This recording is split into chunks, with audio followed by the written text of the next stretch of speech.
A faca de Egum no batuque. Os fundamentos de Egum para a confecção de uma faca para Egum. Ele é consagrado em rituais de Egum e não deve ter, algum dia, pertencido ao orixá. A faca de Egum é para que o sacerdote possa fazer rituais para os ancestrais ou rituais fúnebres. Não deve ser usada para o dano. Temos relatos de indivíduos que vilipendiam rituais fúnebres roubando a faca do orixá do morto, para ter uma faca de Egum. No entanto, essa faca continua a ser uma faca de orixá e não é uma faca de Egum. Há relatos de sacerdotes que preparavam uma faca para uso e descarte após o uso.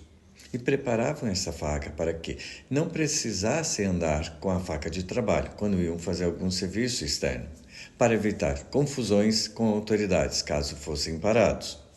E descartavam porque diziam que uma faca, uma vez usada, deveria ser despachada para que o Egum não tomasse posse dessa faca provisória. Mesmo assim, essa faca não serviria para o Arisum ou culto de Egum.